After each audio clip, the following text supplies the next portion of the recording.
Welcome to today's deep dive. We're looking at these excerpts you sent in. Looks like some kind of promotional thing for a tropic resort Lombok. Lombok. Yeah, Lombok. And the guy behind it, Michael, he's really well, you can tell he's passionate about this place. I see that. So let's unpack this, shall we? See what Tropic's all about, what makes it tick. Sounds good to me. Okay, so he starts off, right, by giving us his background. 20 years in Bali, Lombok, Phuket. Wow. Okay, so he's got the experience. Yeah, but it's more than just being there. He was really into this lifestyle investment concept, where investors buy villas in a resort, then rent them out. I've heard of that. Right, so he's seen this model in action, the good and the bad. Which is invaluable, right? You learn from those failures. Makes you wonder, what were those stumbling blocks he encountered and how'd that shape how he approached Tropik? Exactly. He's not just theorizing here, he's bringing those hard knocks lessons to the table. And speaking of experience, he talks about his background in the service industry and how that's kind of the heart of his guest-centric approach at Tropik. Which is smart. These days, it's all about that customer experience, that personal touch. Makes you wonder, though, how do they actually pull that off at Tropik? What are they doing that's different? Yeah, he doesn't get into specifics yet, but he does say, initially, he was targeting families, but then he realized, hey, I can cater to a wider audience here, older folks, digital nomads, people who love to party. He mentions nature enthusiasts, you name it. Ambitious. Having all those different groups in one place, that's got to be tough. He mentioned something about segregating facilities, though. Maybe that's how he's going to make it work. Like having separate areas for different types of guests so everyone feels comfortable. Could be, yeah. And of course, got to talk about sustainability nowadays. He admits it wasn't at the forefront of his mind at first, but it kind of happened organically just from practical choices he was already making. That's interesting, that unintentional sustainability.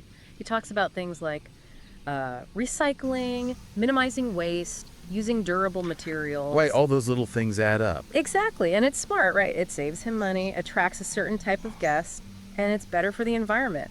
Win-win all around. Absolutely. Now, he also emphasizes the importance of the local environment, culture, and especially his staff. That local focus is huge these days. People, especially younger travelers, they crave that authenticity. They want to connect with the destination on a deeper level. Support the local economy. Yeah, exactly. The real deal. And he seems to be serious about it. Did you see that part where he mentions out of like 100 staff, he's the only Westerner? I did catch that. Yeah. So something about his commitment, right? Makes you wonder, what's the staff training like? Are they incorporating local knowledge, skills, even though they're catering to an international clientele? Yeah, it's more than just, checking a box. It's about empowering the community. Okay, but let's talk about these villas. He credits his design sense to, 2 decades of experience, seeing what works, what doesn't. He even shouts out his architect, Anna. Apparently, she's a bit of a legend in Lombok and Seminyak, especially when it comes to villas. Ah, so she's the one who brings his vision to life. He mentioned she worked on Seminyak villas, and those are known for their locations, the amenities. Makes you curious, what did they bring to Tropik? Did they use local materials? Anything uniquely Balinese in the architecture? He's a little vague on the details in this document. He talks about this oasis-type environment with a lagoon pool. Big emphasis on high-quality dining, too.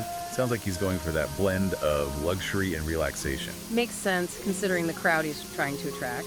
Create a little haven, escape from the tropical sun, but then he throws in these curveballs. Right. Sports center, sports bar, wildlife mini golf, a water park, even a performing arts center, of all things. He credits his investment partner, Adrian, for these additions. Interesting. I mean, some of that screams family-friendly, maybe even skews a bit younger. Shows he's adaptable, though, right? Willing to evolve to stay current. But that performing arts center, that's a curveball. Almost like he wants to offer something, more cultural, more enriching. It's like he's trying to hit every note, Yeah. Relaxation, adventure, cultural immersion. He definitely sees these additions as key to attracting a wider audience and, of course, boosting that revenue.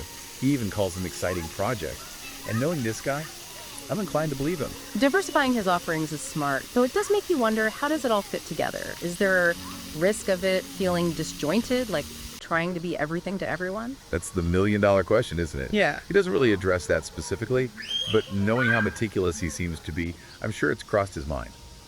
And speaking of his vision, he ends by talking about this one final project, his swan song, he calls it, a wellness center. Now that's interesting. Sounds like he wants to leave a legacy, something beyond just a vacation spot, wants to promote a healthier lifestyle, that holistic well-being idea. Which, yeah, totally on trend. People want more from their vacations now. It's like they're looking for something transformative, Yeah. even when they're supposed to be relaxing. It's true. It's not just about getting away anymore, right? It's about coming back feeling like, I don't know, refreshed, rejuvenated, like a whole new you.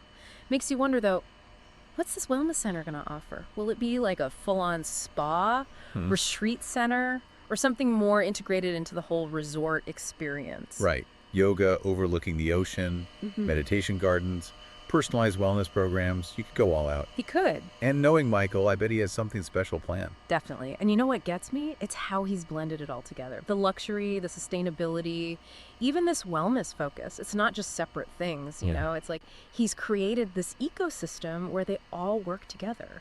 It's like he took those 20 years of experience and said, okay, how do I make this something truly unique? Remember how he talked about feeling fortunate to be a part of Lombok's development? Yeah. I think that says a lot about how he sees this, his role on the island. Yeah. That sense of responsibility. It goes back to that sustainable tourism idea, right? It's not just about like minimizing harm. It's about making sure the local community benefits too. For sure. Makes you think about the ripple effect. How does a place like Tropik impact the local economy, the environment, even the cultural landscape? It's not just a resort at that point. It's like a catalyst. And that's what makes these deep dives so interesting, right? Absolutely. It's not just summarizing a document. It's about uncovering all those layers underneath. Connecting the dots, figuring out the why behind the what. So to our listener, as you dive deeper into this whole Tropik resort thing, what does sustainable tourism mean to you? How can travel be a force for good? For the traveler and the place they're visiting. And, you know, as you come across these stories of entrepreneurship, remember to look deeper. Question what you see, explore the details. You'll get a much richer experience that way. Couldn't have said it better myself.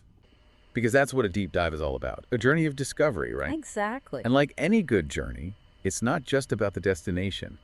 It's about the questions we ask along the way, the new perspectives we find. Well said. On that note, until next time, keep exploring, keep questioning, and keep sending us those fascinating documents.